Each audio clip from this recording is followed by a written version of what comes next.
आज आप उन्हीं के नक्शे कदम पे चल रहे हैं। उनके किए हुए कार्यों को जब लोगों के सामने आप लेकर के आते होंगे, लोग आपको मिलते होंगे, बहुत सारी बातें कहते होंगे, कैसा अनुभव? भैया बहुत ये करते थे कि जिसका शादी विवाह में दिक्कत नहीं हो रहा है तो उसको शादी विवाह के लिए पैसे देते थे। जिसको खाने पीने का दिक्कत है तो उसको मदद करते थे। कोई हॉस्पिटल के लिए जा रहा है उसको समूचा मदद करते थे। लोकसभा आहूत हुआ चुनाव, जिसके परिणाम भी आ गए। एनडीए गठबंधन के तहत, चूँकि आप एक पार्टी से भी जुड़े हुए हैं, जनता दल यूनाइटेड से, आपने बहुत मेहनत किया, बहुत सारी परिस्थितियों को बदलने का प्रयास किया। कमी कहाँ रह गई? एमपी का फंड भी नहीं था और कोई जा भी नहीं सकता था एक गांव से दूसरे जाना, ये सब समस्या था।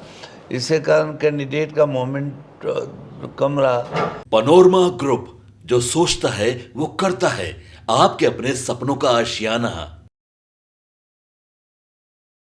नमस्कार, बहुत बहुत स्वागत करते हैं आपका। अक्सर आपने देखा होगा कि जब व्यक्ति अपने नाम से ऊपर अलग से नाम बना लेता है तो वो कहीं ना कहीं लोगों में चर्चा का विषय बनता है। और ख़ास करके जब समाज में आप बेहतर काम करें तो निश्चित रूप से लोगों की उम्मीदें जग जाती हैं।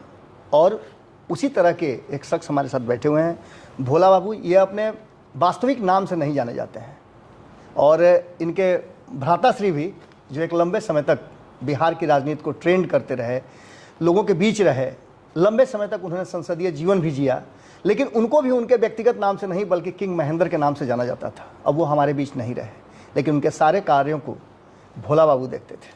आज भोला बाबू हमारे साथ हैं।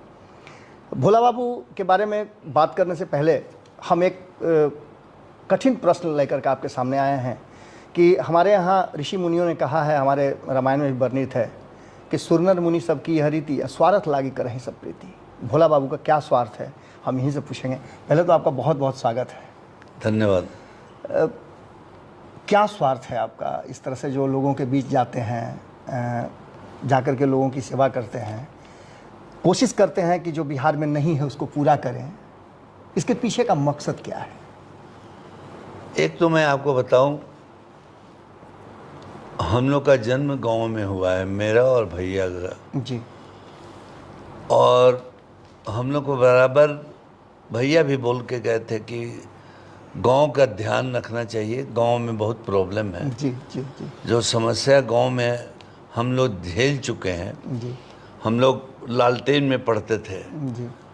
अभी तो बिजली आ गया है और बहुत सारे समस्या अभी भी है जिसके हम लोग उससे चाहते हैं कि उस समस्या को दूर करें। ख़ास करके बिहार में, और जो डिस्ट्रिक्ट या गांव जो डेवलप नहीं हुआ है, जी। जो जाति डेवलप नहीं हुआ है, लोग नहीं है, उसको कोशिश कर रहा हूँ कि हम लोग CSR से या और जैसे उसको डेवलप करना। ये आत्मसंतुष्टि के लिए है या फिर इसके पीछे का कोई हेतु है? नहीं, आत्मसंतुष्टि के लिए। आत्मसंतुष्टि के लिए। हाँ। राजनीतिक जीवन में आपके बड़े भाई को हम लोगों ने देखा है, उनकी राजनीतिक शैली को भी हमने देखा है। बहुत साइलेंटली वो काम करते रहे हैं, कोई आवाज़ नहीं, कोई शोर नहीं, कोई प्रचार नहीं, लेकिन उन्होंने लोगों की सेवा की है, जो लोग खुद कहा करते थे कि उन्होंने मेरे लिए ये किया है। और आज आप उन्हीं के नक्शे कदम पे चल रहे हैं। उनके किए हुए कार्यों को जब लोगों के सामने आप लेकर के आते होंगे, लोग आपको मिलते होंगे, बहुत सारी बातें कहते होंगे, कैसा अनुभव होता है? बहुत अच्छा अनुभव है। देखिए भैया बहुत ये करते थे कि जिसका शादी विवाह में दिक्कत नहीं हो रहा है तो उसको शादी विवाह के लिए पैसे देते थे। जी जी जी। और उसके अलावा बोलते थे कि जिसको खाने पीने का दिक्कत है तो उसको मदद करते थे। बच्चे लोग को पढ़ने का, कोई हॉस्पिटल के लिए जा रहा है उसको समूचा मदद करते थे, चाहे एम्स हो या दूसरे जगह हॉस्पिटल है जहाँ पैसे की भी ज़रूरत होता दिखवाने को करते थे। इसके अलावा और बहुत सारे समस्या है और मेरे को बोल के गए थे कि ये देखना कि ये गांव या जो नीडी है जी, उसको आप जितना भला करो अच्छा हो।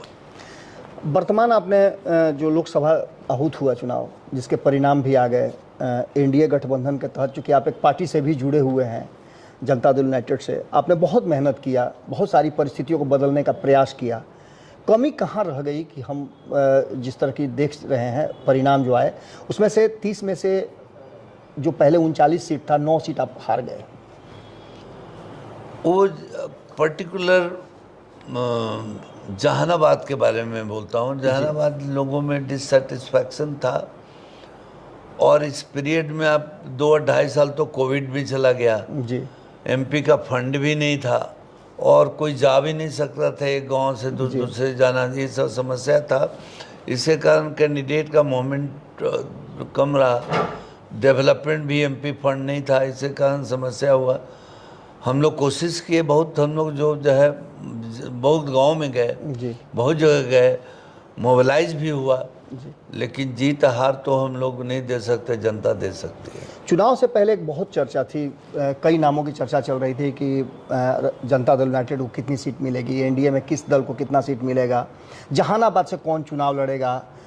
जब चर्चाएं चल रही थी, जब इसका मंथन चल रहा था, हम लोगों ने भी मंथन किया था, तो उसमें एक नाम भोला बाबू का आ रहा था कि भोला बाबू उर्फ उमेश शर्मा यहाँ से चुनाव लड़ेंगे, जनता दल यूनाइटेड उन पर भरोसा कर सकती है, उन्हें लोकसभा भेज सकती है।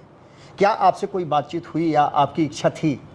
नहीं, मेरे को लोकसभा लड़ने के कभी भी हम पार्टी या मुख्यमंत्री जी से नहीं बोला कभी कि हमको लोकसभा लड़ना है। जी लोग का एक्सपेक्टेशन इसलिए भी था कि मैं बहुत डेवलपमेंट के काम करवाया हूँ, जी बहुत लोगों को नौकरियाँ दिया हूँ, इसलिए लोगों को अपेक्षा है कि डेवलपमेंट मेरे से ज़्यादा हो पाएगा जहानाबाद का, इसलिए हमेशा ये अपेक्षा रहता है लोगों का। जी, कभी कभी कहते हैं कि अगर किसी को कुछ दे दीजिए तो उससे अपेक्षा मत रखिए। आपके परिवार में भी ये परंपरा चली आ रही है। जी जी। आपका राजनीतिक मकसद क्या है? आप चुनाव लड़ना चाहते हैं, या आप राज्यसभा जाना चाहते हैं, या फिर उसी तरह से जिस तरह से आपके बड़े भाई संसदीय राजनीति में आकर के और लोगों को और ज़्यादा मदद की है, क्योंकि उनके पास एक अधिकार हाथ में आ जाता है?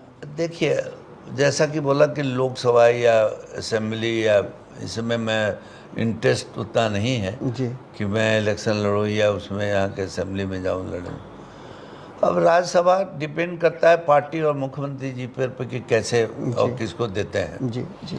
लेकिन मैं कोई ऐसा ग्रीवांस नहीं है कि हमको बनना ही है, हमको दें ही, लेकिन ये पूरा पार्टी को डिपेंड करता है, चाहे कोई भी पार्टी हो, कि मेरा कितना यूटिलाइज कर सकता है और किस रूप में कर सकता है।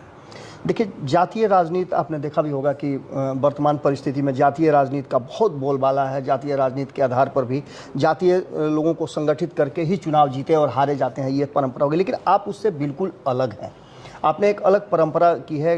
मैं चुनाव के दौरान कई जगह घूम रहा था, जहानाबाद की बात करें, अतरी की बात करें, या मगध और जो आपके शाहाबाद के क्षेत्र हैं, उन सारी क्षेत्रों में आपकी चर्चा जरूर कहीं ना कहीं, किसी गांव में गए तो कुछ ना कुछ मिल गया। जब मैं इधर से आ रहा था तब भी मैंने देखा कि महेंद्र प्रसाद लिखा हुआ है। निश्चित रूप से आपने किया है, लोगों की भावना है कि आप संसदीय राजनीति में आए, तो उस भावना को आपकी पार्टी कैसे पूरा करेगी, आप कैसे पूरा करेंगे? क्योंकि देखिए, अंततः ये बात तो तय मान के चलिए ना कि आप जो भी करते हैं वो लोगों के लिए करते हैं, जी। अपने सेटिस्फेक्शन के लिए करते हैं। तो लोगों को क्या और ज़्यादा आपको पावर मिलेगा, शक्ति मिलेगी, संसदीय आपको हिस्सेदारी मिलेगी, तो और ज़्यादा आप डेवलपमेंट कर पाएंगे? पहला आपका सवाल था जाति का। जी। मैं कोई जाति विशेष में काम नहीं किया, मैं सारे जाति को, चाहे मैं कंपनी में एम्प्लॉयमेंट हो या गांव का डेवलपमेंट हो, मैं जो नीडी, जिस गांव का लोगों को नीडी है उसको मैंने ज़्यादा मदद किया, चाहे डेवलपमेंट के रूप में या जिस रूप में हो, और जिस जाति को हो। तो सारे जाति के मेरे जान पहचान के दोस्त, अच्छे मित्रता, अच्छा व्यवहार मेरा है। तो मेरा जाति के ऊपर कोई, सब जाति मेरे मित्र हैं, सब जान पहचान के हैं। दूसरा आपने सवाल किया कि मेरा इतना करने पर क्या पार्टी क्या ये है, तो पार्टी के डिपेंड करता है कि जो पार्टी कितना मेरे से यूज कर सकता है, जितना मैं किया हूँ, कितना मैं दे सकता हूँ। जैसा मैं जाता हूँ तो चूंकि मैंने इतना डेवलपमेंट काम और नौकरियां और ये है, तो मेरे पर विश्वास है लोगों का। नहीं, अभी तक तो आपने निस्वार्थ ही किया है। जी जी, निस्वार्थ आपने अभी तक निस्वार्थ किया है, और आप जातीय समीकरण सारे चीजों से अलग हट करके हैं, ये मैं पहले ही बता चुका हूँ। तो अब क्या आपको लगता है कि लोगों का जो दबाव आप पर हो रहा है कि आप संसदीय राजनीति में आए हैं? नहीं, वो शुरू से लोगों का है कि मैं उसमें आऊँ, जी, चाहे लोकसभा में आऊँ या राज्यसभा होकर के पब्लिक का सेवा करूँ, कि उसमें ज़्यादा बल मिलेगा मेरे को और डेवलप करने में, लोगों को करीब आने में या लोगों को मदद करने में। तो अब ये तो मैं कहीं इच्छा व्यक्त वैसा नहीं किया हूँ, जी। चाहे लोकसभा या राज्यसभा के लिए। अब जो पार्टी जैसे मेरे को यूज करना है कर सकता है, उसमें कोई दिक्कत नहीं। पर इसमें मैं जो डेवलपमेंट के काम है विलेजेज में, लोगों के बीच में, जी। उससे इसका कोई कनेक्टिविटी नहीं है। चाहे रहूं या नहीं रहूं, मेरा विकास का काम चलता रहेगा। चलिए, आपका बहुत बहुत धन्यवाद। आपने बड़ी बेबाकी से अपनी बात रखी। तो जैसा कि आपने सुना भी कि मैंने शुरू में आपको एक पंक्ति सुनाई थी कि सुरनर मुनि सब की यह रीति, स्वार्थ लागी कर रही सब प्रीति। लेकिन जिस तरह से भोला बाबू ने कहा, अपवाद तो अपवाद होता ही ना है, कोई स्वार्थ नहीं है, कुछ नहीं है। बिहार का डेवलपमेंट होना चाहिए। जो एक दंश पलायन का लोग झेल रहे हैं उसको दूर करना है। बहुत सारी बातें आप पिछले इनके रत्नेश ने जो इनसे बातचीत किया था उसमें बहुत सारी बातें आपको सुनने को मिलेगी। लेकिन ये एस्पेक्ट, ये एंगल था कि क्या भोला बाबू को संसदीय राजनीति या राजनीति में पूरी तरह से अब प्रवेश करना है कि नहीं करना है। हालांकि इन्होंने स्पष्ट कहा है कि लोगों का दबाव तो है ही, और हमने भी देखा है कि लोग दबाव बना रहे हैं कि आप संसदीय राजनीति में आएँ। अब देखना दिलचस्प होगा कि आगे क्या कुछ होता है, पार्टी इनके साथ क्या करती है, और ख़ास करके नीतीश बाबू इस तरह के हीरा को चुनने के लिए तो माहिर माने जाते हैं। चलिए, फिर अगली मुलाकात इनसे होगी, बहुत सारी बातें होगी। हम आशा करेंगे कि इसी तरह से इनका डेवलपमेंट का जो सिलसिला है वो जारी रहे। बहुत बहुत धन्यवाद, नमस्कार। पनोरमा ग्रुप, जो सोचता है वो करता है। अगर ये वीडियो पसंद आई और वह बिहार के राजनीति और बिहारियत से सरोकार रखेनी तो सब्सक्राइब बटन दबा के चैनल के सब्सक्राइब कर ली। ओजे एगो घंटी बा, ओकरा बटन दबा देला से कुल सटीक और मारक खबर रुआ मुफ्त में मिल जाई।